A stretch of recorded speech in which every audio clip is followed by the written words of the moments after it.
नमस्कार, ANB news देख रहे हैं आप। मैं हूं आपके साथ पल्लवी राजपूत और हमारे खास कार्यक्रम मुद्दा में आप सभी का स्वागत है। देश में इन दिनों क्या हो रहा है, ये सवाल हम नहीं, इस समय हर एक भारतीय पूछ रहा है। प्रदर्शन हमारा संवैधानिक अधिकार है, लेकिन हर वक्त प्रदर्शन क्या ये देश के लिए हितकारी है? ये सवाल आज इसलिए लाजमी से हो गए हैं क्योंकि हम हर जगह सिर्फ प्रदर्शन ही देख रहे हैं, या यूं कहें कि देश प्रदर्शनों की आग में झुलसता सा दिख रहा है। कभी हिजाब पर बवाल, कभी हलाल मीट पर बवाल, कभी रामनवमी पर बवाल, तो कभी बयानों पर बवाल, और अब अग्निपथ पर अग्निवीरों का देश को जलाना, साथ ही कांग्रेस का ईडी के खिलाफ प्रदर्शन। देश इस समय जल रहा है, लेकिन इस आग को बुझाएगा कौन, ये किसी को नहीं पता। दरअसल सेना भर्ती को लेकर केंद्र सरकार द्वारा लाई गई अग्निपथ योजना का देश के कई राज्यों में विरोध तेज हो गया है। विरोध का सबसे ज्यादा असर बिहार में देखा जा रहा है। वहीं युवाओं ने हरियाणा में गुरुग्राम जयपुर हाईवे को जाम कर दिया। कई जगह युवा रेलवे ट्रैक पर भी उतरे और ट्रेनों की आवाजाही को रोक दिया गया। बिहार के कई स्टेशनों पर ट्रेन पर पथराव किया गया है। वहीं दूसरी ओर नेशनल हेराल्ड मामले में राहुल गांधी से ईडी द्वारा की जा रही लगातार और गहन पूछताछ और कार्यकर्ताओं के खिलाफ पुलिस कार्रवाई से कांग्रेस का रोष बढ़ता जा रहा है। आज चौथे दिन भी राहुल गांधी को तलब किया गया। इस बीच कांग्रेस नेताओं ने आज लोकसभा स्पीकर ओम बिरला से मुलाकात कर नेताओं और कार्यकर्ताओं के साथ पुलिस के जुल्म पर एतराज जताया। कांग्रेस नेता और कार्यकर्ता आज देश भर में राजभवनों का घेराव कर रहे हैं। ऐसे में आज हम इसी मसले पर बात करेंगे कि इस देश को हुआ क्या है और इस सुलगती आग को बुझाएगा कौन। और ये 6 अलग अलग तस्वीरें इस समय आप अपने टेलीविजन स्क्रीन पर देख रहे हैं। शुरू की जो 3 तस्वीरें हैं वो बिहार के अलग अलग जिलों से हैं, जहां पर केंद्र की अग्निपथ योजना को लेकर युवाओं ने जबरदस्त तरीके से बवाल काटा और जगह जगह आगजनी की गई। रेलवे ट्रैक बाधित किए गए, ट्रैफिक को बाधित किया गया। और वहीं जो आखिरी की 3 तस्वीरें हैं वो दिल्ली, चंडीगढ़ और हैदराबाद से हैं। ये कांग्रेस के प्रदर्शन की तस्वीरें हैं। ईडी जो कार्रवाई इस समय राहुल गांधी के खिलाफ कर रही है, इसको लेकर कांग्रेसियों में काफी रोष है और वे प्रदर्शन कर रहे हैं। लगातार 4 दिनों से कांग्रेस का ये प्रदर्शन जारी है और ये 6 अलग अलग तस्वीरें देश के अलग अलग हिस्सों से, जो ये बताने के लिए काफी है कि किस तरीके से इस समय देश सिर्फ प्रदर्शनों की आग में झुलस रहा है। हर तरफ विरोध ही विरोध देखने को मिल रहा है। शांति व्यवस्था जिसे भंग होती हुई दिखाई दे रही है।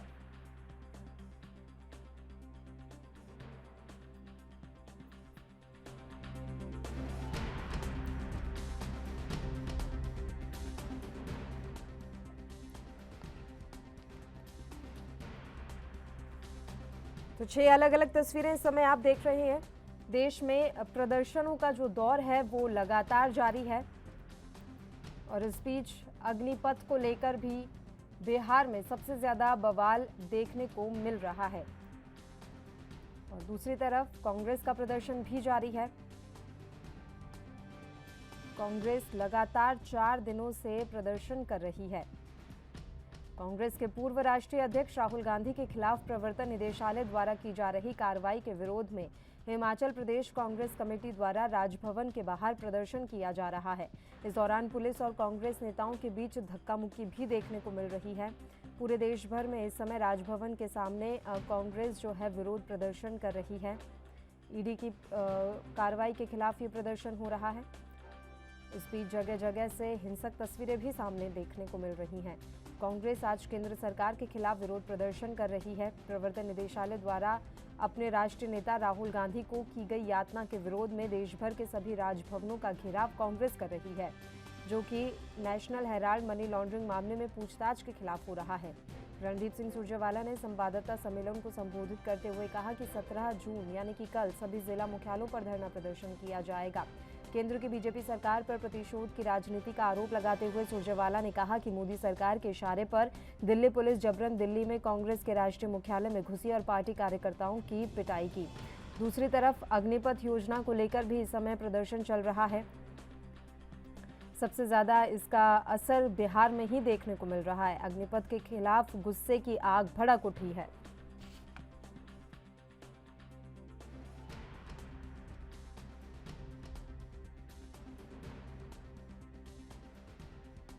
कि मुझे लगता है कि ये बहुत ऐतिहासिक फैसला भारत सरकार ने और प्रधानमंत्री नरेंद्र मोदी जी ने लिया है। देश में भारी मात्रा में स्किल्ड मैन पावर की ज़रूरत है। और हम जानते हैं कि आर्मी से बेहतर ट्रेनिंग और डिसिप्लिन कोई संस्था इस देश में नहीं देती। खास करके युवाओं के लिए इससे बेहतर ट्रेनिंग नहीं हो सकती। तो ये जो स्कीम आई है, इसमें जो काफ़ी सारे लोग कुछ वर्ष की सेवा देने के बाद भारतीय आर्मी में ट्रेनिंग लेने के उपरांत फ्री होकर प्राइवेट सेक्टर की ओर आएंगे, मुझे लगता है कि उनको प्राइवेट सेक्टर सराखों पे लेगा। और विशेषकर जो प्राइवेट सुरक्षा संस्थान है, जो प्राइवेट सिक्योरिटी सेक्टर का जो एरिया है, उसके लिए तो ये एक ब्लेसिंग साबित होगा। और बाकी सेक्टर्स में भी ऐसे लोगों की बहुत अधिक आवश्यकता है और एक बहुत ही महत्वपूर्ण फैसला, इसका हम स्वागत करते हैं। हम बहुत उत्साहित हैं। हम इस चीज़ को समझना चाह रहे हैं कि कितने संख्या में लोग निकलेंगे। आने वाले वर्षों में आर्मी की ट्रेनिंग लेके कितने लोग प्रति वर्ष उपलब्ध होंगे, कहाँ से हमको उनका डाटाबेस मिल पाएगा, उसको कैसे हम उसके हिसाब से अपनी प्रोडक्ट डिज़ाइन कर सकते हैं, कैसे इन लोगों को अपने सिस्टम में, अपने SIS में या प्राइवेट सुरक्षा क्षेत्र में हम इनको बेहतर जॉब देके इनके जो ट्रेनिंग है, जो इनका स्किल है, इनकी जो यंग एज है, इन सारी चीज़ों का हम फ़ायदा भरपूर रूप से कैसे उठा पाएंगे, इसको लेके हम और जानकारियाँ अभी जुटा रहे हैं। लेकिन हमें पूरा विश्वास है कि ये एक फ़ायदेमंद पॉलिसी चेंज आया है और आने वाले वर्षों में हमारे सेक्टर को इसका बहुत फ़ायदा होगा। और जो युवा आर्मी की ट्रेनिंग लेके निकलेंगे, उनको प्राइवेट सेक्टर में एक सुनहरा जीवन भर का काम करने का। देखिए, मुझे तो लगता है कि जो बच्चे आर्मी से जुड़कर इस प्रशिक्षण को लेकर परमानेंट सर्विस में जाएंगे, उनके लिए तो बहुत अच्छा संदेश है ही ये घोषणा सरकार की। लेकिन जो परमानेंट सर्विस में ना जाके आर्मी से निकलना भी चाहेंगे, मुझे लगता है उनका भी करियर काफ़ी बेहतर होगा इस।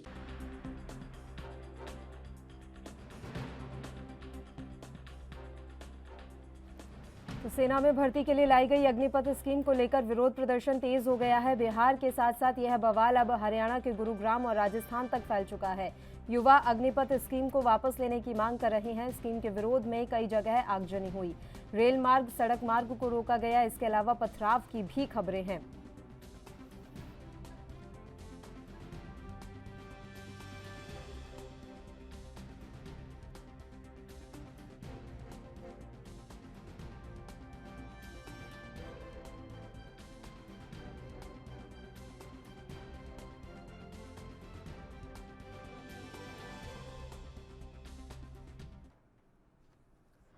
और चलिए अब इस मसले पर हम चर्चा की शुरुआत कर लेते हैं। 3 मेहमान इस समय हमारे साथ जुड़े हुए हैं। मेहमानों से पहले आपका परिचय करवा देते हैं। अश्विनी शाही जी हमारे साथ जुड़ गए हैं, भारतीय जनता पार्टी के प्रवक्ता हैं। आदित्य त्रिपाठी जी कांग्रेस पार्टी के प्रवक्ता इस समय हमारे साथ जुड़े हुए हैं। और डॉक्टर इंदुकांत दीक्षित जी हमारे साथ जुड़े हुए हैं, राजनीतिक विश्लेषक के तौर पर। तीनों ही मेहमानों का स्वागत है एएनबी न्यूज पर। अश्विनी जी, शुरुआत आप ही के साथ कर लेते हैं सर, क्योंकि जवाब आप ही देंगे।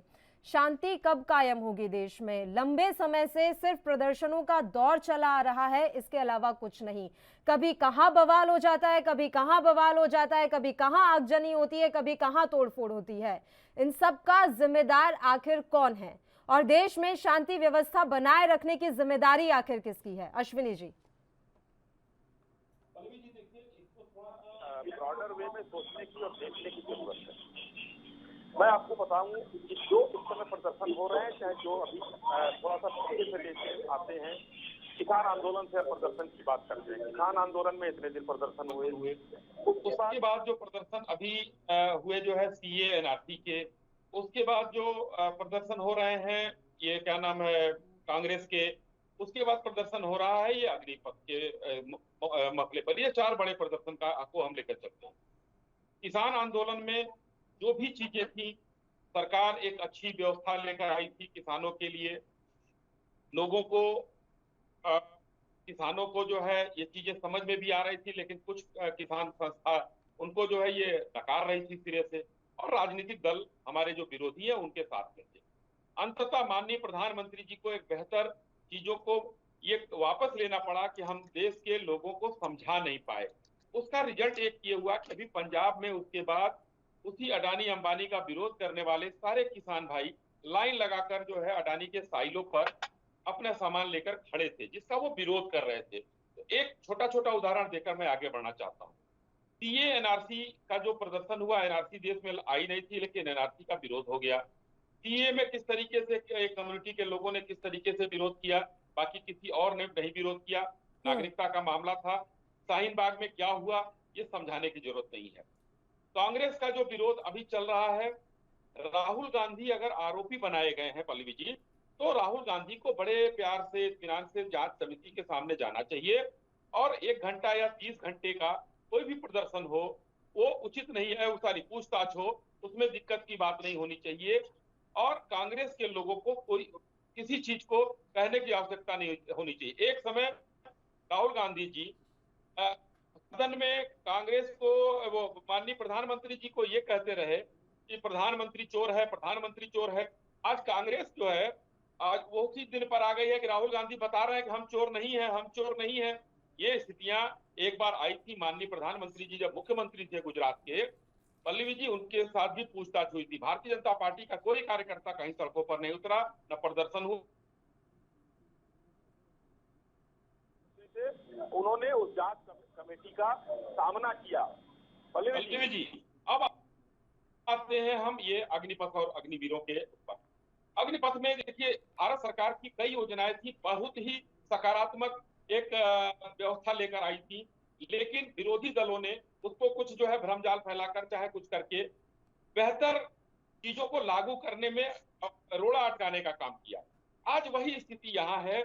अगर अभी तक कहते थे लोग 80,000 जगह खाली है, 4 साल से सेना में भर्ती नहीं हो रहा है। हर साल अगर 45-46 हजार लड़कों की भर्ती होती है, उसमें आज जो सेना, देखिए 21 साल के 18 साल के ऊपर के बच्चों की जब भर्ती होगी तो सेना हमारी जवान होगी। 25% लोग जो बेहतर होंगे, अपना बेस्ट देने का काम करेंगे, जो आगे भी जाएंगे।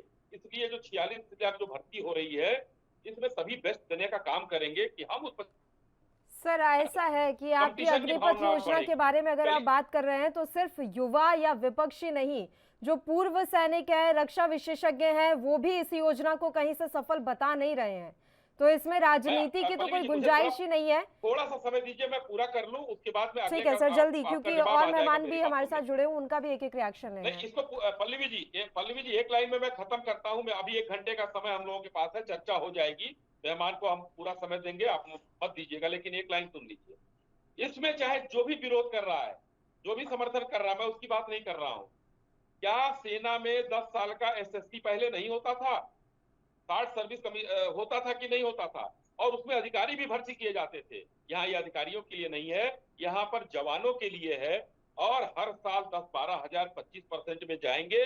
और आज सभी, चाहे एयरफोर्स हो, नेवी हो, पुलिस विभाग हो, गृह मंत्रालय हो, सभी लोगों ने स्पष्ट दिल खोलकर स्वागत किया है कि जो 75% लड़के आएंगे उनको वरीयता के आधार पर, क्योंकि 6 महीने की ये ट्रेनिंग किए हुए होंगे, इनको वरीयता के आधार पर हम अपने यहाँ सेनाओं में पुलिस में जगह देंगे। हम देखिए एयरलाइंस का कितना बढ़ाया जा रहा है, एयरलाइन सब जगह उनको व्यवस्था देने की बात हम लोग कर रहे हैं और ये युवाओं को समझ में आ जाएगा। जी पल्लवी जी। चलिए, आदित्य त्रिपाठी जी, क्यों हंगामा मचा रहे हैं सर? अब ईडी की पूछताछ अगर 1 महीने चलेगी तो आप 1 महीने इसी तरीके से हुड़दंग मचाते रहेंगे?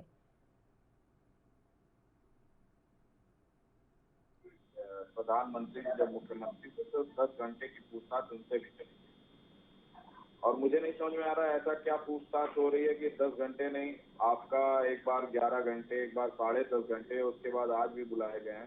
तो लगातार जो ये पूछताछ, जो भी रिकॉर्डिंग चल रही है, अगर सब कुछ क्लियर है, भाजपा कुछ गलत नहीं करना चाहती तो कांग्रेस मांग करती है कि इसको लाइव टेलीकास्ट किया जाए और पूरी जनता देखे कि ये क्या बात हुई सर? ये कौन सी मांग हो गई कि ईडी की पूछताछ को लाइव कर दे?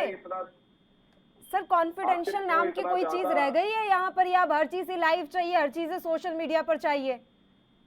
ये तो बिल्कुल ही एकदम नाजायज मांग कर रहे हैं आप। फास्ट ट्रैक कोर्ट की मांग जो हमने की वो भी नाजायज लग रहा है भारतीय जनता पार्टी को कि कांग्रेस के ऊपर जितने आरोप आप लगाते हैं सब फास्ट ट्रैक कोर्ट के माध्यम से खत्म करें। मुख्य विपक्ष हैं हम।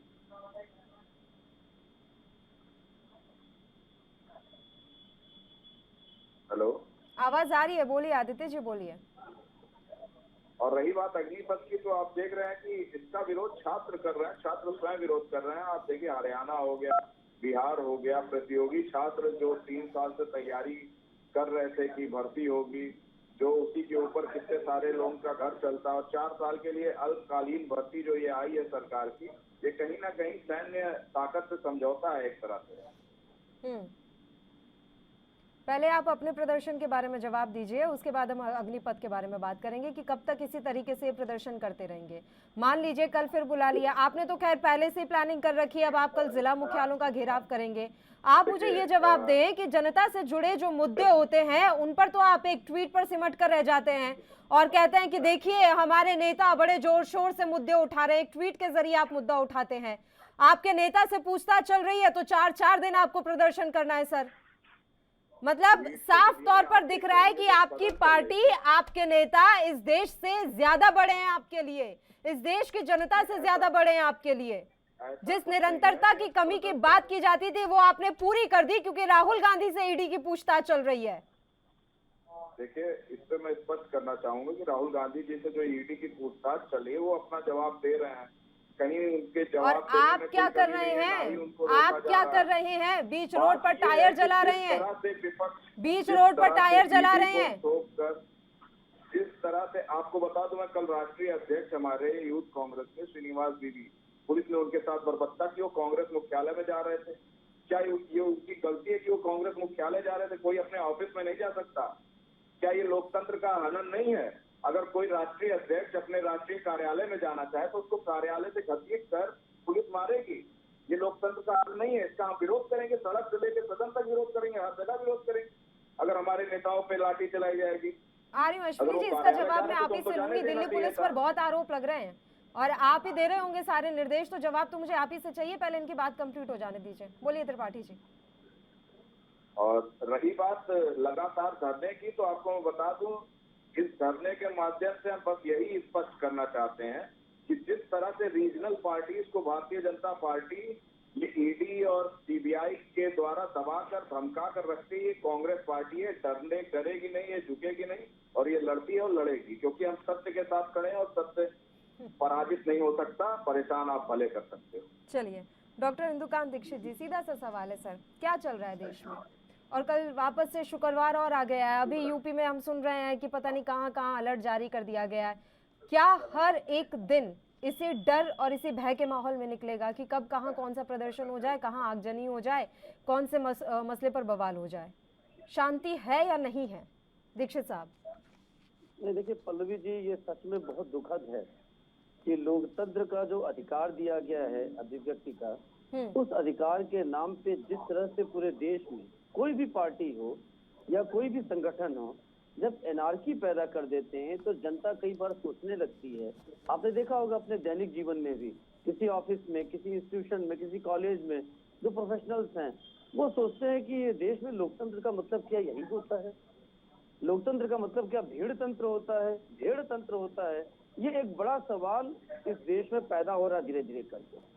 कई लोग जो पॉलिटिकल साइंटिस्ट इस बारे में, इसलिए पल्लवी जी कहते हैं कि डेवलपिंग डेमोक्रेसीज में इस तरह की सिचुएशन आती है, इससे धीरे धीरे परिपक्वता आती है, चीजें चेंज होती हैं, लेकिन यहाँ चेंज होते हुए नजर नहीं आ रहा है।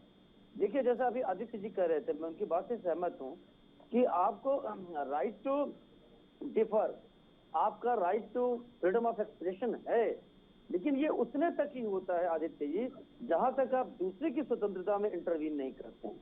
आप देखें शाहीन बाग पे जिस तरह से प्रदर्शन हुआ और सड़क को घेर कर रखा गया महीनों तक, ये कौन सा राइट टू डिमॉन्स्ट्रेशन है कि आप सारे लोगों का अस्पताल का रास्ता, ऑफिस का रास्ता ब्लॉक कर दें? और मैं पहली बार सरप्राइज था, मैं रिकॉर्ड पे बोलना चाहता हूँ आपके चैनल पर पल्लवी जी, कि सर्वोच्च न्यायालय में भी जब मामला गया तो सर्वोच्च न्यायालय में उन लोगों से बातचीत करने के लिए एक कमेटी बनाई और क्या हश्र हुआ कमेटी का, और कमेटी ने क्या उसका समाधान किया? वो तो कोविड का पीरियड आ गया तो वो मामला खत्म हो गया। लेकिन ये बहुत ही, ये जो एक इतिहास बना, ये मामला बना पल्लवी जी, कि आगे कहीं भी किसी भी चौराहे पर, किसी भी पब्लिक प्लेस पर लोग बैठ जाएंगे जिस पर रोक था कि वहां पे आप धरना प्रदर्शन नहीं कर सकते हैं, डेजिग्नेटेड प्लेस पे कर सकते हैं, अपने ऑफिस पे कर सकते हैं, लेकिन अब सब जगह लोग बैठेंगे। और सुप्रीम कोर्ट के शायद इस तरह का जो रवैया था शाहीन बाग के मामले को लेकर के, इसमें बार बार लोग इसका उपयोग करेंगे, ऐसी हमको आशंका है। इसलिए इस बात को किसी न किसी जजमेंट में आने वाले टाइम में हमें विश्वास है कि सुप्रीम कोर्ट जरूर इसको कहेगा कि ये राइट नहीं हो सकता है। और आपने ठीक उठाया पल्लवी जी कि जो किसान आंदोलन हुआ, उसमें भी सड़कों को जाम करके 11 महीने तक जाम रखा गया। कितना ये कौन नुकसान सी हुआ बात हो सर? गई? देश का नुकसान होता है ना, ये आपका देश की पर्सनल पूरी- नुकसान तो हो नहीं रहा है। पूरी अर्थव्यवस्था चौपट होती है। और मैं अब आदित्य जी की बात पे एक बात और कहना चाहता हूँ कि देखिए, जो ईडी की पूछताछ चल रही है, ईडी की पूछताछ पे इनके प्रवक्ता ने भी, राष्ट्रीय प्रवक्ता ने भी ये बात कही, जो इन्होंने रिपीट किया कि उन्होंने ये बात कहा था कि जो पूछताछ हो रही है उसकी रिकॉर्डिंग जारी की जाए पब्लिक डोमेन। अब इन्होंने कहा कि उसका लाइव टेलीकास्ट किया जाए। एक तो ये पूरी तरह से नाजायज बात है, तो फिर स्वतंत्रता और जो निष्पक्षता और जांच करने की जो एजेंसी का जो अपना तरीका होता है, वो आज 70-75 साल से आप ही का एस्टेब्लिश किया हुआ कांग्रेस के शासन में, उसकी निष्पक्षता पे, उसकी सीक्रेसी पे, प्राइवेसी पे सवाल उठ जाएगा। लेकिन मैं एक चीज बताऊं आदित्य जी, ये डिमांड कांग्रेस की उसको बूमरैंग कर सकती है। आप इस बात को क्यों नहीं समझते हैं कि ईडी के प्रवक्ता ने, कई अधिकारियों ने बताया है कि इतनी देरी क्यों हो रही, पत्रकारों ने पूछा तो पता चला कि जो भी उनका स्टेटमेंट रिकॉर्ड किया जा रहा है, उसको छोटे छोटे स्टेटमेंट को वो काफी देर तक राहुल जी पढ़ करके, जो उनको गाइडेंस होगा, अपना जो उनका अपना खुद का स्वयं का ज्ञान है, जो उनका अपना बुद्धि विवेक है, उसके हिसाब से वो उसको पढ़ के कई बार करेक्ट, रिकरेक्ट, रीरीड करते हैं। और 4 सवालों पे जवाब जो उनके आते हैं, ईडी ने बताया ऑन रिकॉर्ड, उन 4 सवालों का जवाब उन्होंने क्लियर कर करके उसकी मिस्टेक्स अपने हिसाब से, करेक्शन कि हमने ये नहीं ये बोला, 4 घंटे में क्लियर किया। तो देखिए आदित्य जी, मैं अगर आपसे एक सवाल पूछूं, एंकर पूछ रही हैं, और वो सवाल का जवाब आप रोक करके कि होल्ड करिए 15 मिनट में अगर देंगे, तो निश्चित तौर पे वो डिस्कशन हम लोग का 1 घंटे हो जाए, 4 घंटे हो जाएगा। अब इसको लेकर के अगर आप धरना प्रदर्शन करते हैं, या इस चीज को आप कल्पना करिए कि ईडी ने आपकी डिमांड को मान लिया, और जो पोर्शन खास तौर से जिसमें पूछताछ में 3-4 सवाल पर 4 घंटे राहुल जी उसके करेक्शन कर रहे हैं, अगर ये सच हो, मैं मानता हूँ हाइपोथेटिकली जो ईडी ने कहा है, और वो जारी किया जाएगा पब्लिक डोमेन में, तो क्या इज्जत रह जाएगी आपकी और राहुल गांधी जी की? ये एक बड़ी आशंका है। ये हैविंग सेड दैट ये लीगली उचित नहीं है। अब रही बात, देखिए जो सैनिक भर्ती वाला मामला चल रहा है जी, मेरा ये आग्रह था शाहिद साहब से कि देखिए, ये जो नई चीज लाई गई है, जैसे किसान का कानूनों का मामला था, ये निश्चित तौर पे तमाम एक्सपर्ट से सलाह लेकर के, दुनिया के तमाम ऐसी चीजों का स्टडी कर करके इन चीजों को लाया गया होगा। इसके तमाम पॉजिटिव पक्ष हैं, कुछ निगेटिव पक्ष भी हो सकते हैं। कुछ डिफेंस एक्सपर्ट की बातें ये आ रही हैं कि इतने शॉर्ट पीरियड में जो एक्सपर्टीज होगी, खासतौर से सैनिकों की, उसमें खामी रह सकती है। उतना रगडनेस जो उनका होता है, जो जामबाजी होती है, हो सकता है कमी रह जाए। और साथ में मैं एक अनुरोध करना चाहता था सरकार से। देखिए, मान लीजिए मैं सैनिक भर्ती की तैयारी कर रहा हूँ शाहिद साहब, और हमने ये प्लान किया कि हम अपना कैरियर पूरा सेना में देखना चाहते हैं। मैं 18 से 20 साल की सर्विस जो मिनिमम एक सैनिक को मिलती है, वो मैं करना चाहता हूँ। अब इस बीच में हम तैयारी में लगे हैं 4-5 साल से, और अभी एक नियम आ गया कि नहीं, आपकी भर्ती हम 4 या 5 साल के लिए करेंगे। तो कुछ लोगों को नेचुरल कोर्स में फ्रस्ट्रेशन हो सकता है। सरकार को क्या करना चाहिए कि ऐसी स्थिति में अगर उनका वेल रिसर्च ये प्लान है कि हम 4-5 साल में भी सैनिकों की, युवाओं की प्रतिभा का उपयोग कर सकते हैं, तो in the mean time parallelly जो ट्रेडिशनल सिस्टम था भर्ती का, उसको भी 1-2 साल के लिए ओपन रख सकते हैं कि हाँ, जो लोग पूरे जीवन के लिए, उसमें पूरे करियर के हिसाब से तैयारी कर रहे थे, उनको हम 2 मौका देंगे, और उसके बाद ये 4-5 साल वाला कंटिन्यू करेंगे। तो ये जो विवाद है, जिस भी युवा के मन में ये बात होगी कि हम तो पूरे जीवन के लिए तैयारी कर रहे थे, ये तो 4 साल पे कर दिया, हमारी पूरी तैयारी, पूरी सोच ध्वस्त हो गई, वो आशंका भी निर्मूल हो जाएगी अगर आप 1-2 अपॉर्चुनिटी उनको दे देंगे। जी अश्विनी जी, बड़ा अच्छा सुझाव यहाँ पर दीक्षित साहब ने दिया। और उसके अलावा मेरा सवाल ये था कि कांग्रेस की एक महिला सांसद, उन्होंने ये आरोप लगाया है कि उनके कपड़े फाड़े दिल्ली पुलिस ने। उसके अलावा मारपीट का तो दिल्ली पुलिस पर इतने आरोप लगे हैं, रणदीप सुरजेवाला आए दिन इस तरह के आरोप लगा रहे हैं। कौन निर्देश दे रहा है दिल्ली पुलिस को ये सब करने के लिए, और एक महिला के साथ बदसलूकी करने का अधिकार किसने दे दिया पुलिस को? देखिए पल्लवी जी, मैं कहना चाहूंगा, पहले दीक्षित जी की बात का जवाब दे दूं। दीक्षित जी का सुझाव बहुत ही सराहनीय है और बहुत बेहतर है। दीक्षित जी, एक उदाहरण के साथ आपको मैं बताना चाहूंगा। देश में जीएसटी आई, पहली बार चीज लागू हुई थी, सारे कर को एक साथ समावेशित किया गया था, और उसमें देखिए देश को एक्सेप्ट करने में काफी टाइम लगा और उसमें कितने संशोधन हुए, हमेशा उसमें मीटिंग बैठक होती थी, उसमें संशोधन करके और अब उसको एक आकार दिया गया है। और अभी भी बराबर उसमें जब जीएसटी काउंसिल की बैठक होती है तो कुछ न कुछ एक संशोधन आता है जो उसमें खामियां होती हैं दुरुस्त की जाती है। तो अब वो हो सकता है कि वो लगभग 90% आकार ले चुका है, 10-5% होगा, हो सकता है 95% ले चुका है, कुछ और खामियां होंगी तो उसको दुरुस्त किया जाएगा। जो प्रैक्टिकल प्रॉब्लम आती है उसको धीरे धीरे उसको दुरुस्त किया गया। उससे देखिए देश को और व्यापार, सत्य का व्यापार करने वाले व्यापारियों को, चोरी करने वालों की बात नहीं कर रहा हूं, जो सही व्यापार करते हैं उन व्यापारियों को कोई भी परेशानी नहीं है उस जीएसटी से। और अब जीएसटी काउंसिल सरकार को भी देखिए लाखों करोड़ रुपए का जो जीएसटी आ रहा है, सरकार को धन संग्रह हो रहा है, इंफ्रास्ट्रक्चर से लेकर सेना और सभी चीजों के उस पर वो लाभ मिलेगा, देश को ही मिलेगा।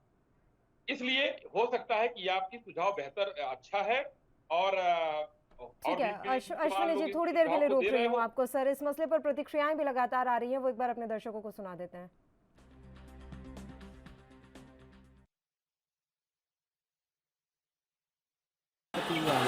अभी हम लोग उसको आगे कर रहे हैं, जब कहीं पहुंचे भी देखते हैं।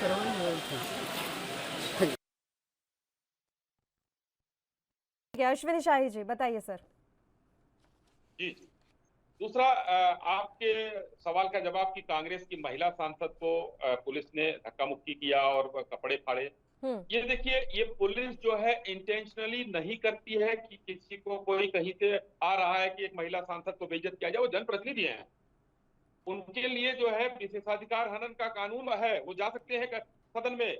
लेकिन होता क्या है, आप अभी जो प्रदर्शन की बात चल रही थी, जब प्रदर्शन होता है तो हर नेता, हम लोग भी प्रदर्शन में शामिल होते हैं, पुलिस को हम लोगों को धक्का मुक्की करके हमें आगे बढ़ना होता है।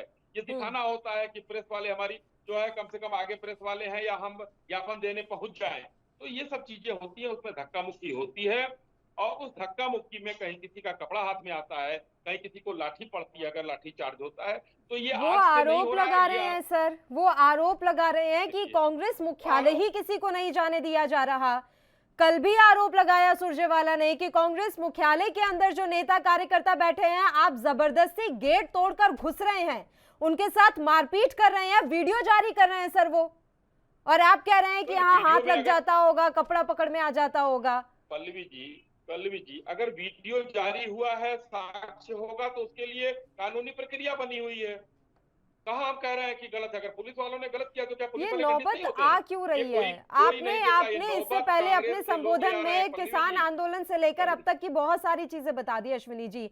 बीच बीच की कुछ चीजें आप मुझसे पूछ लीजिए। बेमतलब का हिजाब विवाद उठा, बेमतलब का हलाल मीट का विवाद उठा, बेमतलब का रामनवमी का विवाद उठा, बेमतलब का जुम्मे की नमाज का विवाद उठा, बेमतलब का बयानों पर बवाल हो रहा है। इस पर जवाब कौन देगा? ये प्रदर्शन क्यों हो रहे हैं? जगह जगह आगजनी हो रही है, देश का नुकसान हो रहा है, इसकी भरपाई किससे की जाएगी? पल्लवी जी, 5 चीजों पे आपने पॉइंटेड पूछा, जवाब लीजिए हमसे। हिजाब विवाद में भारतीय जनता पार्टी कहां थी? उसको हवा किसने दिया? उसको हवा राहुल गांधी ने दिया, ट्वीट करके हवा दिया राहुल गांधी ने। दूसरा, आप आ जाइए, ये आपने जो अभी क्या कहते हैं रामनवमी का विवाद उठाया, रामनवमी में कहां पर भारतीय जनता पार्टी कहां पर थी? लोग जो है अपना उत्तर प्रदेश में 900 जगहों पर शोभा यात्रा में निकली, कहीं कुछ नहीं हुआ, लेकिन दिल्ली में वही दंगे हो गए। वहां पर मध्य प्रदेश में लोगों ने क्यों किया? ये तो एक पक्ष से पूछा जाना चाहिए। भारतीय जनता पार्टी वहां भी नहीं है। हमने तो शासन व्यवस्था को, कानून व्यवस्था को संभालने का काम किया था। आप जो भी जितने भी आपके हुए हैं, जितना भी आंदोलन हुआ है, कहीं भी कोई भी चीज में भारतीय जनता पार्टी की संलिप्तता बता दीजिए हमको कहीं है? हाँ, भारतीय जनता पार्टी की सरकार है तो सरकार को आप दोषी कर सकते हैं, कानून व्यवस्था की बात आप कर सकते हैं। हमने उसको सामान्य करने की बात की। हमने जब उपद्रवियों के घर को नेस्तनाबूद करने की बात की तो मानवाधिकार के नाम पर कुछ राजनीतिक दल आ गए, कुछ सामाजिक कार्यकर्ता आ गए कि ये गलत हो रहा है, ये लोग उनको प्रश्रय देते हैं, तुष्टीकरण की राजनीति ये लोग करते हैं। भारतीय जनता पार्टी इसको पूरी तरीके से संभालने में सफल है और आने वाला जो शुक्रवार यानी कि कल, आप देखिएगा हिंदुस्तान में कोई नमाज अगर पढ़ने जाएगा तो सीधा अपने घर जाएगा वापस वहां पे। अब किसी के हिम्मत नहीं है, अभी ये क्योंकि जो पुलिस अब प्रदर्शन चौकन हो नहीं रहे है। हैं, पहले उन्हें कौन पुलिस क्या, संभालेगा? दूसरा पक्ष कहीं नहीं था। अभी भाई जो साहब प्रदर्शन हो रहे हैं, उन्हें निकले कौन संभालेगा और वहां सर? पर जो है पत्थर चलाना बीच शुरू रोड किए, पर ये पुलिस टायर वालों जला पर। रहे हैं, रेलवे ट्रैक बाधित कर रहे हैं, इसे कौन संभालेगा? अगर आप इतने ही सफल हुए होते तो ये पिछले 1-2 महीने से लगातार रोजाना प्रदर्शन हो रहे हैं देखिए, किसी ना किसी मसले मैं पर, आपको कहीं तो थमे ये चीजें जाकर। पल्लवी जी, मैं 2 उदाहरण दे देता हूं। पश्चिम बंगाल में किसकी सरकार है? अभी तक एक भी मुकदमा दर्ज नहीं हुआ है, जितने उपद्रवी थे। झारखंड में किसकी सरकार है? झारखंड में जो है इतना बड़ा उपद्रव हुआ, 2 लोग मरे, 1 आदमी की गिरफ्तारी हुई है। क्यों नहीं कर रहे हैं लोग? क्योंकि ये लोग कांग्रेस की सरकार के समर्थित और दूसरे विरोधी दल के लोग, ममता बनर्जी टाइप, ये लोग तुष्टीकरण की राजनीति करते हैं, इनको दंगा करवाना है। और उत्तर प्रदेश में देखिए, उत्तर प्रदेश में हमने जड़ खोद के निकाली है, चाहे कानपुर हो, चाहे प्रयागराज हो, चाहे सहारनपुर हो। कर ले लो कल से। हिंदू पक्ष नहीं है, उनकी रक्षा करने वाले पुलिस पर हमला किया था उत्तर प्रदेश में लोगों ने। हमने उनको, शासन प्रशासन तुरंत चौकन्ना हुआ और उनको दंडित करने का काम करेंगे, और बाकी न्यायालय काम करेगा आगे जो बचेगा। जी आदित्य त्रिपाठी जी, कब बंद करेंगे आप अपना ये प्रदर्शन? मायने नहीं रखता। मायने ये रखता है कि जब से भारतीय जनता पार्टी की सरकार आई, उत्तर प्रदेश में इन्होंने गिनवाया, मैं गिनवाता हूँ। आशा बहु आंदोलन की, आंगनबाड़ियों ने आंदोलन किया, प्रतियोगी छात्र ने आंदोलन किया, बेरोजगार छात्रों ने आंदोलन किया, किसानों ने आंदोलन किया, प्रयागराज में मल्लाह कम्युनिटी ने आंदोलन किया, सोनभद्र में आदिवासियों ने आंदोलन किया। तो कहाँ आंदोलन नहीं हो रहे हैं और कहाँ ये कंट्रोल कर पा रहे हैं? बात इतनी सी है। और दूसरी बात, निरंतर जब से भारतीय जनता पार्टी की सरकार आई है, इनके जो बयान वीर हैं, जिनके वजह से भड़काऊ भाषण दे के लोग चाहते हैं कि देश का माहौल खराब हो। पहले आप देखिए, आप ही के चैनल पे डिबेट हो रही थी, नुपुर शर्मा के पक्ष में पूरी भारतीय जनता पार्टी खड़ी थी। जब उनको निष्कासित कर दिया गया तो भी बचाव करने लगे। तो कहीं ना कहीं जो ये बयान वीर लोग हैं, जो चाहते हैं देश का माहौल खराब करना, इससे लाभ किसका है? इससे लाभ कांग्रेस को तो लाभ नहीं होता। इससे लाभ किसी को होता है तुष्टीकरण की राजनीति से, तो भारतीय जनता पार्टी को लाभ होता है। और इससे नुकसान अगर किसी को होता है तो देश का नुकसान होता है। तो बहुत समझना पड़ेगा कि देश का नुकसान बहुत ज्यादा हो रहा है। भारतीय जनता पार्टी को अब संभल जाना चाहिए और इस तरह के विवादों से दूर रहना चाहिए। देश को एक शांति की दिशा में ले जाना चाहिए। अभी आप बताएंगे कि आपका प्रदर्शन कब तक जारी रहेगा? देश को शांति में की दिशा में ले जाने की जो जिम्मेदारी है हम सबकी है सर, किसी एक व्यक्ति की, किसी एक पार्टी की नहीं है। अभी तो दिल्ली में आप भी अशांति फैला रहे हैं, आप कौन सा शांति रख रहे हैं वहां पर? मेरा बार बार सवाल एक यही है, आप मुझे बता ही नहीं पा रहे ना आदित्य जी। मैं आपसे बार बार पूछ रही हूँ कि 1 हफ्ते चलेगी ईडी की पूछताछ, तो 1 हफ्ते तक का आपने बैकअप प्लान तैयार किया हुआ है क्या? कि 16 को राजभवन घेराव करेंगे, 17 को जिला मुख्यालय जाएंगे, 18 को कहीं और चले जाएंगे, 19 को कहीं और चले जाएंगे। देखिए, न्याय के लिए जब आप संघर्ष करते हो तो समय और चीजें निर्धारित नहीं होती। किसका न्याय? राहुल गांधी का न्याय? देश का न्याय कुछ नहीं, देश के नागरिकों का न्याय कुछ नहीं, वो ट्वीट पर सिमट जाता है। नहीं, देश के नागरिकों के मुद्दे ट्वीट पर सिमट जाते हैं, और राहुल गांधी के न्याय के लिए हम हफ्ते हफ्ते भर सड़कों को जाम करने के लिए तैयार बैठे हैं। उनके लिए आवाज कौन उठाता है? राहुल गांधी तो ट्वीट राहुल गांधी पर ट्वीट पर उठाते हैं आवाज, ट्वीट पर उठाते हैं क्या आवाज? आदित्य जी, ट्वीट पर उठाते हैं क्या आवाज? जवाब है आपके पास? सदन चल रही थी तो मैं आपको याद दिला दूं कि धरने पर बैठे थे सदन के अंदर। कितने दिन? राहुल जी गैस सिलेंडर सदन के अंदर बैठे थे धरने पर सर? धरना चला था और बाहर हमारे कार्यकर्ता प्रदर्शन कर रहे थे, सड़क पे कार्यकर्ता प्रदर्शन कर रहे थे, सदन में नेता प्रदर्शन कर रहे थे। तो निरंतर हम आवाज, जिसका जो आवाज उठानी है वो आवाज उठा रहे हैं, लेकिन अब हमारे नेताओं को इस तरह से प्रताड़ित किया जाएगा तो ये तो बर्दाश्त नहीं किया जाएगा। अब मुझे ये बताइए, आप खुद मुझे बता दीजिए, महंगाई का मुद्दा, नारी का मुद्दा, आए दिन रेप हो रहे हैं, आप लोगों को कोई फर्क नहीं पड़ता उन सब चीजों से? मुझसे सुन लीजिए, इन मुद्दों के लिए आपने कितने दिन लगातार प्रदर्शन किया? एक दिन प्रदर्शन करते हैं और दिखाते हैं कि हमसे ज्यादा हितैषी इस दुनिया में कोई है ही नहीं। किसान आंदोलन के लिए कितने नहीं प्रदर्शन किया? कितने दिन बैठे आप किसान आंदोलन में? आप बता दीजिए, कौन से किसानों के साथ बैठे थे राहुल गांधी प्रदर्शन करने के लिए 4 दिन? कहाँ बैठे थे? मुझे तो जानकारी नहीं है, आपके पास होगी तो आप मुझे बता दीजिए। खाली उत्तर प्रदेश का डेटा दे रहा हूँ कि 18,000 राहुल गांधी कहाँ कार्यकर्ता बैठे हमारे थे? योगी जी के 5 साल के कार्यकाल में जेल गए 18,000 कार्यकर्ता। तो हर जगह हम विरोध प्रदर्शन कर रहे हैं। ऐसा नहीं, ये बात अलग है कि उसको कहीं मीडिया उतना वेटेज नहीं दे रही है जब कोई बड़े नेता जैसे। अरे सर, मीडिया वेटेज नहीं दे रहा होता तो अभी आपके ये प्रदर्शनों की तस्वीर कहाँ से आ रही है? क्या आरोप लगा रहे हैं आप? मीडिया वेटेज नहीं दे रहा है और क्या करे मीडिया? आपने ही तो बोला ना कि देखिए किस तरीके से कांग्रेस मुख्यालय में घुसकर दिल्ली पुलिस मारपीट कर रही है। ये तस्वीरें आपके पास आई कि मीडिया ने दिखाई? क्या करे? आपके हर एक कार्यकर्ता के घर में जाकर बैठ जाए मीडिया? हर चीज पर आरोप मीडिया पर थोपना ठीक नहीं है सर। नहीं, मीडिया पे आरोप थोपने की बात नहीं, बात यह कुछ मीडिया जो है वो बायस्ड है और आपको भी पता है वो बायसली काम कर रहा है। मैं सब पे आरोप नहीं लगा रहा, लेकिन कुछ मीडिया चैनल बायस्ड है, पूरी तरीके से बायस्ड। चलिए ठीक है, तो आपको लग रहा है कि पूरा देश वो कुछ मीडिया चैनल ही चला रहे हैं, है ना? पूरा देश वो कुछ मीडिया चैनल ही चला रहे हैं। चलिए, आप ये कहना चाहते हैं कि हर कोई बस उन्हीं मीडिया चैनलों का अंधभक्त होकर घूम रहा है, किसी को सच्चाई दिखाई नहीं देती, सबने आंखें बंद कर ली हैं। डॉक्टर दीक्षित, देखिए पल्लवी जी, एक बात शाही जी ने बहुत अच्छी कही कि झारखंड में और पश्चिम बंगाल में जिस तरह से पिछले जुमे की नमाज के बाद बड़े पैमाने पर हिंसा हुई और उसके बाद जो कार्रवाई, उन्होंने बड़ा अच्छा एग्जाम्पल दिया झारखंड में।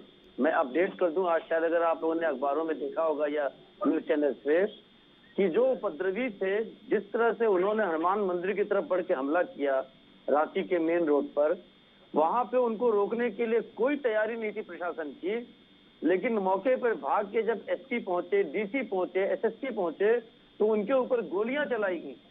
और उन गोलियों का प्रतिरोध करने के लिए आदित्य जी आपकी सरकार है झारखंड में, जब अपनी जान बचाने के लिए अपने सिपाहियों की जमात, कोई हिंदू संगठन नहीं थे, जान बचाने के लिए एसपी एसएसपी ने गोली चलाई, उसके बाद प्रदर्शनकारी पीछे हटे, नहीं तो वो तो बिल्कुल जानलेवा उतारू थे, वो पत्थर चला रहे थे, गोली चला रहे थे।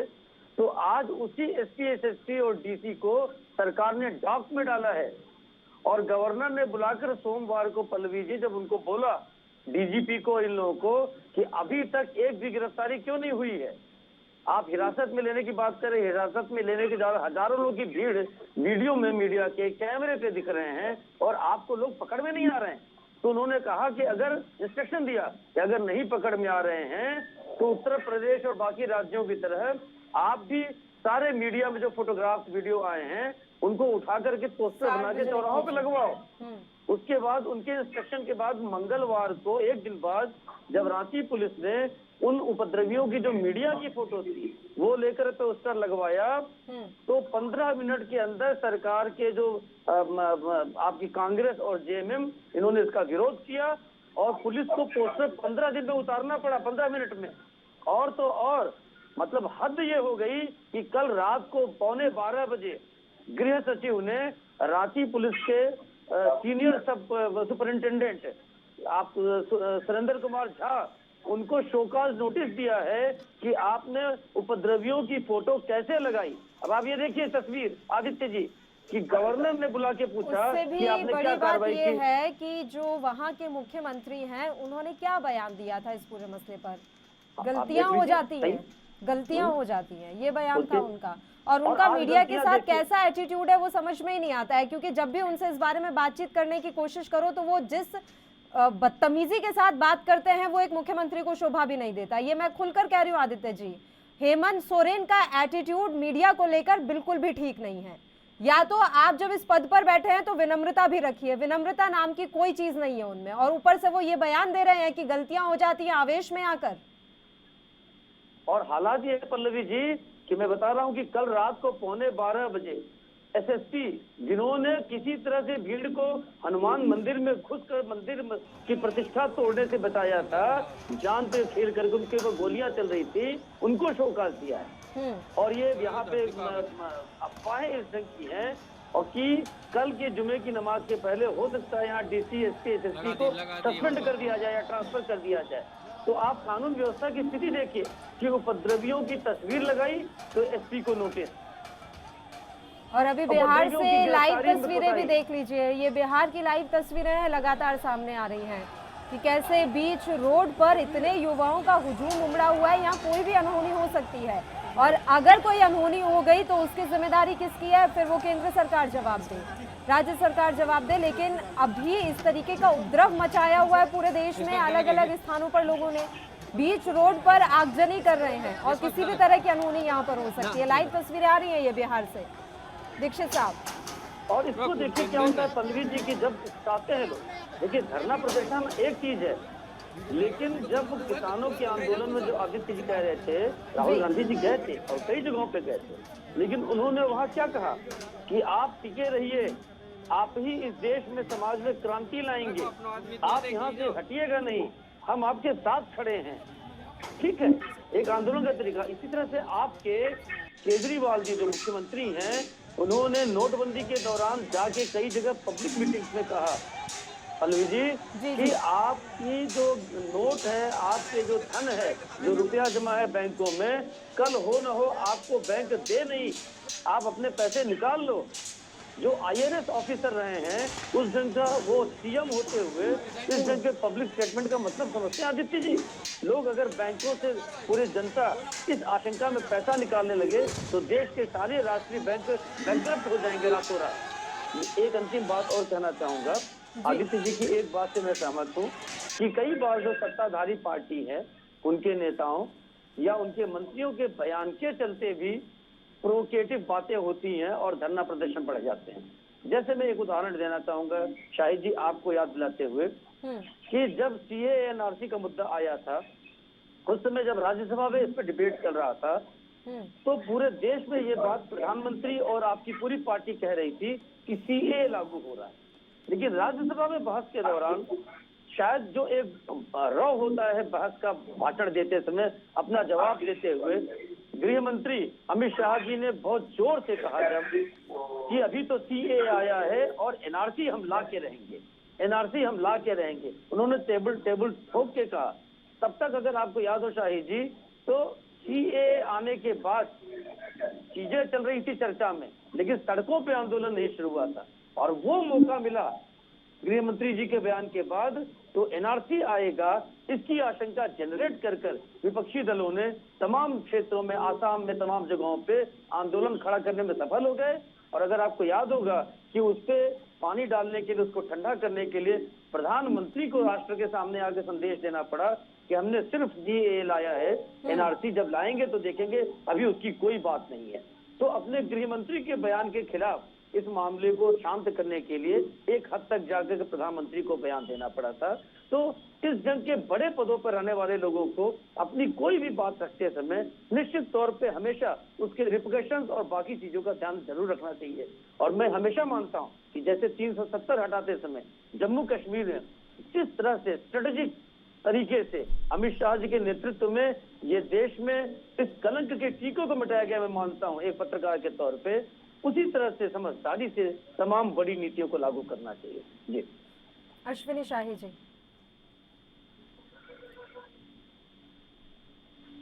मैं दीक्षित जी की कई बातों से काफी सहमत रहता हूं और अच्छा, इनका विश्लेषण अच्छा होता है, निष्पक्ष होता है। और सच्चाई भी है कि कभी कभी अति उत्साह में कोई चीजें अपनी, चाहे सत्ता पक्ष के हों, विपक्ष के नेता हों, क्योंकि वो बड़े नेता हैं, समाज में उनकी स्वीकार्यता है, वो लोग अगर कुछ बोलते हैं तो एक समाज में मैसेज जाता है। अभी आपने झारखंड के मुख्यमंत्री के बारे में कहा कि वो हमेशा जो है पत्रकारों के साथ उनका बुरा व्यवहार रहता है, और अगर उन्होंने ये बोला कि गलती हो जाती है तो उसका एक मैसेज जा रहा है कि भाई गलती फिर वो समाज कभी भी कर सकता है, हम तुम्हारे साथ खड़े। लोग लेते हैं अपने हिसाब से, जो अच्छा चीज होता है, नेगेटिव अपने पक्ष में जो आता है उसको ले लेते हैं। वो ऐसा नहीं है, हो सकता है उनका इरादा है ये न रहा हो। जैसे माननीय मुलायम सिंह जी ने उत्तर प्रदेश में कह दिया था लड़कों से गलतियां हो जाती हैं, हो सकता है कि कुछ दूसरे परिप्रेक्ष्य में कहा हो, लेकिन उन लोगों ने जिसको लेना होगा अपने नेगेटिव अपने पक्ष में जो आता है उसको ले लिया। इस तरीके से मेरा ये कहना है कि इन पदों पर बैठे हुए नेताओं को आज अगर देश जल रहा है तो सारी चीजें, सारी जिम्मेदारी केंद्र सरकार और भाजपा के ऊपर डालते हुए अपने ऊपर भी कोई चीजें लेना चाहिए और पूरे देश में अगर कहीं भी जल रहा है, चाहे कुछ हो रहा है, तो अपने अपने कम से कम प्रदेशों में जहां पर भारतीय जनता पार्टी की सरकार नहीं है, वहां पर शांत और संतुलित करने का काम करना चाहिए। प्रदर्शनकारियों को गिरफ्तार करने की बात होनी चाहिए।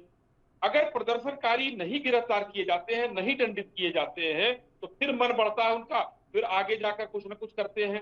जैसे उत्तर प्रदेश में अभी इलाहाबाद में जो प्रयागराज में जो घर गिराया गया, वो सहारनपुर में भी देखने को मिला, वो कानपुर में भी देखने को मिला।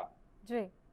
सरकार की मंशा ऐसा नहीं रहता है कि कहीं घर गिरा, क्योंकि अगर उन्होंने कोई नगर निगम कानून का वायलेशन किया है तो नगर निगम का बुलडोजर चलता है।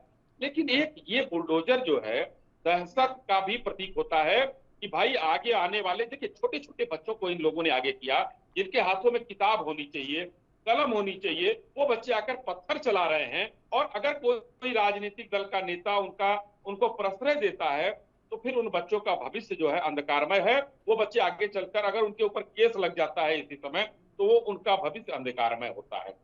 बच्चे नहीं समझ पाते हैं, वो हवा के झोंके की तरह होते हैं, जहां बह गए, उनको नहीं पता है कि हमारे ऊपर मुकदमा हो जाएगा।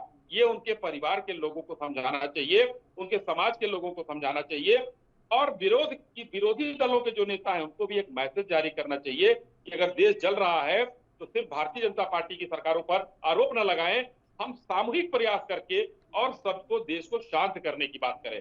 क्योंकि आज के समय में जो पीछे से, अभी हम 8 साल से सरकार में हैं, पीछे से कई ऐसी चीजें आ रही हैं जिस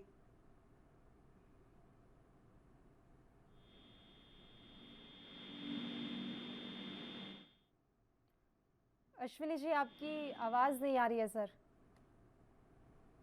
एक बार फिर से फोन लाइन पैच करवा लेते हैं। तो लगातार लाइव तस्वीरें आ रही हैं बिहार से।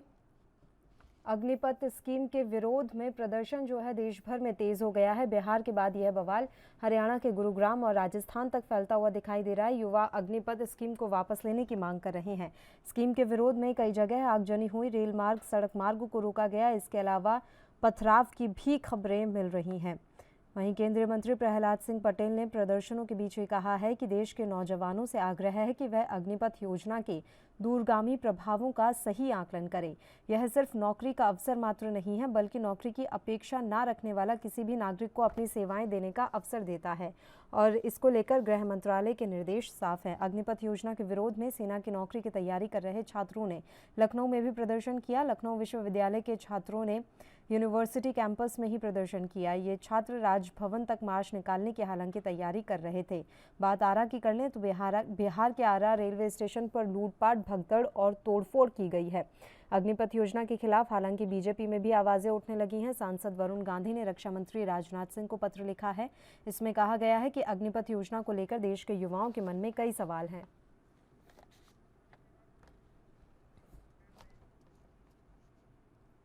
एक बार फिर से सारे मेहमान हमारे साथ बने हुए हैं। अश्विनी जी, आप अपनी बात जारी रखिए।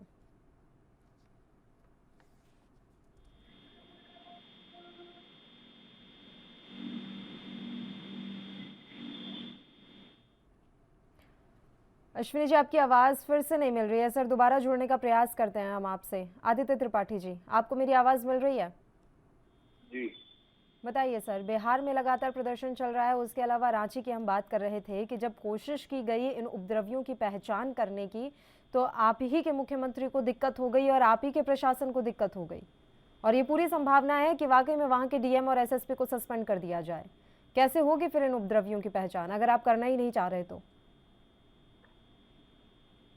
देखिए, उपद्रवियों की पहचान बिल्कुल होगी और कड़ी से कड़ी कार्रवाई भी होगी। और रही बात बिहार की, तो बिहार में जिस तरह से खाली बिहार में नहीं हो रहा, अभी आपने बताया लखनऊ में भी शुरू हो गए हैं, राजस्थान में और भी जहाँ भी जी राजस्थान, हर पूरे देश में हो रहा है। और इस तरह से कोई भी चीज जब आती है तो उसको पहले आपको अपने विपक्ष को भी साथ में लेना चाहिए। ये अचानक से कोई भी चीज ले आना ये ठीक नहीं है, क्योंकि आप देख रहे हैं किसी कानून जब आए तो भारतीय जनता पार्टी के सारे सांसद, सारे विधायक गांव-गांव जाकर उसको समझाने का प्रयास किए। भारतीय जनता पार्टी ने हर जगह उसको समझाने का प्रयास किया, लेकिन लास्ट में क्या हुआ? लास्ट में 700 किसानों की शहादत के बाद प्रधानमंत्री जी को खुद आकर और इस बिल को वापस लेना पड़ा।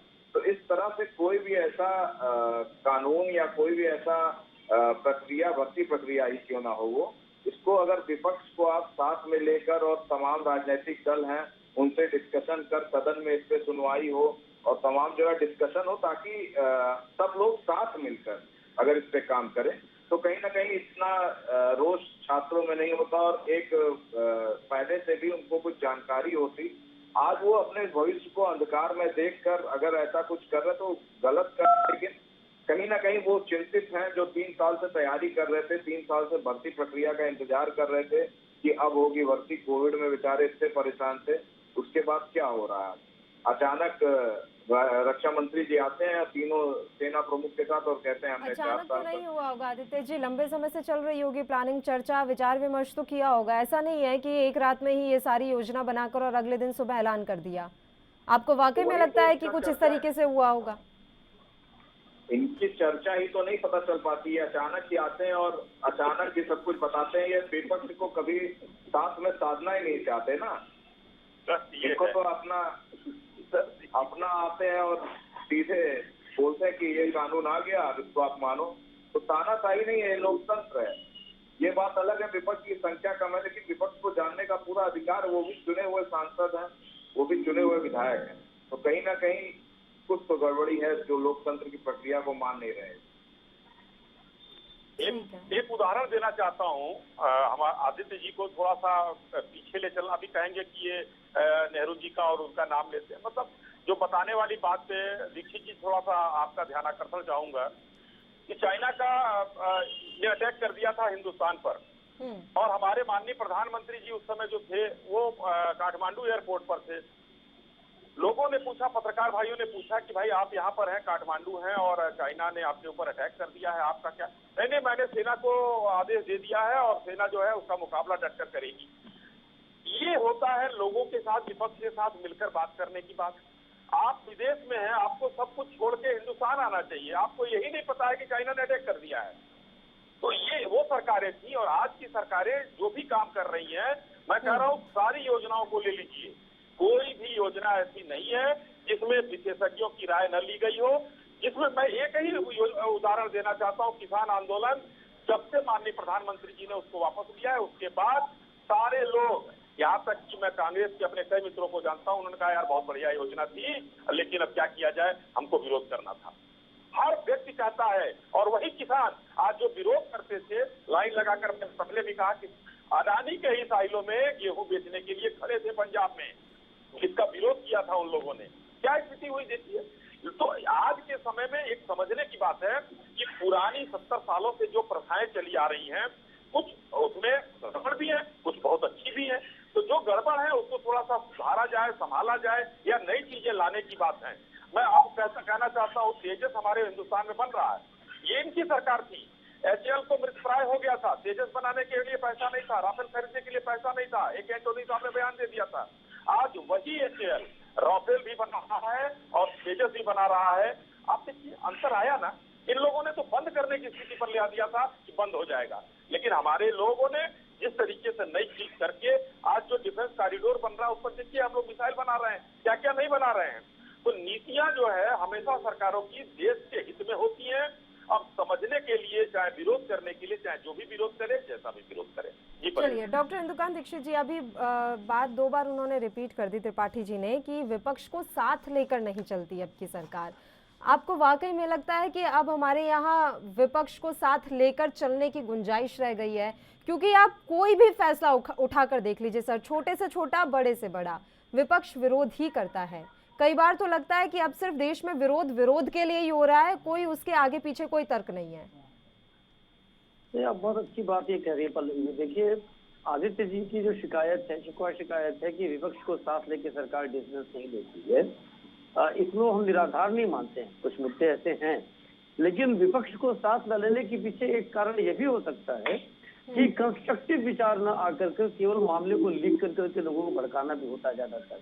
लेकिन इन स्पाइट ऑफ दैट मैं इस विचार का हूं कि लोकतंत्र में कभी भी कोई बड़े फैसले लिए जाएं तो विपक्ष के सारे बड़े नेताओं को और पार्टियों को लेकर के साथ में बातचीत करनी चाहिए और फिर लागू करते हैं, उनकी आम सहमति बनाकर लागू करते हैं तो बहुत विरोध की बात भी शायद नहीं आती। इसके 2 बड़े उदाहरण हैं।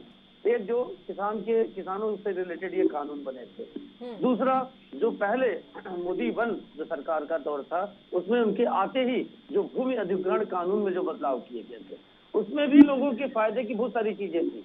लेकिन अगर शायद विपक्षी दलों से एक आम सहमति बना के की गई होती तो ये मुद्दे और बेहतर ढंग से सेटल हो सकते थे, ऐसा मेरा मानना है। अब ये हम नहीं जानते हैं कि हो सकता है कि सरकार ने प्रयास किए हो, विपक्ष ने जो सरकार की अपनी नीति थी, जो योजनाएं थी, उसका साथ न देने का फैसला किया हो, इसलिए सरकार ने एकला चलो का काम किया हो।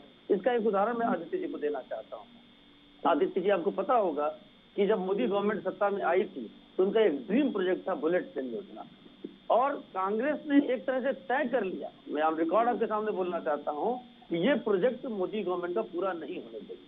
इसका उदाहरण देखिए, जो पहला प्रोजेक्ट बनना था जापान गवर्नमेंट ने पूरा उसकी मदद करने की बात कही, और वो था आपका गुजरात से लेकर के महाराष्ट्र तक। आज वो जो प्रोजेक्ट है अभी भी चल रहा है, लेकिन जो गुजरात के हिस्से में है उसमें 90% काम हो गया है, और महाराष्ट्र के हिस्से में आपने रिपोर्ट देखी होगी, महाराष्ट्र के हिस्से में उसके लिए लैंड एक्विजिशन तक सरकार जानबूझ के नहीं कर रही है, बहाने बताती है। तो आप, और जबकि उस पूरे प्रोजेक्ट का 60 से 70% हिस्सा गुजरात में है, केवल 20 से 30% हिस्सा महाराष्ट्र में है।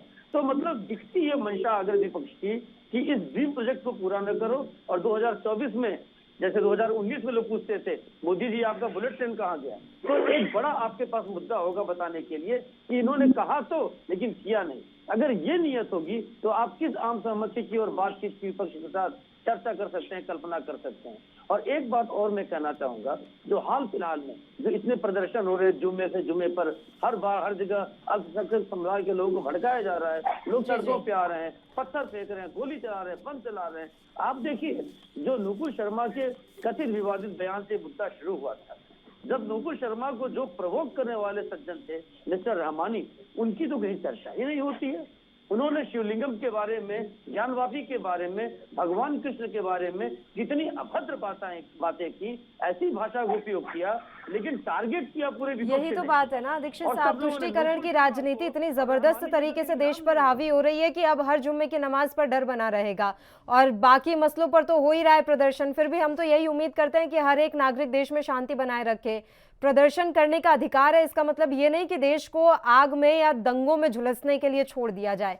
फिलहाल आप तीनों ही मेहमानों का शुक्रिया चर्चा करने के लिए, आप हमारे साथ जुड़े, आपने अपना समय हमें दिया। और इसी के साथ मुद्दा में भी इतना ही। मुझे दीजिए इजाजत। देश और प्रदेश के तमाम ताज़ा खबरों के लिए आप बने रहिए हमारे साथ। नमस्कार।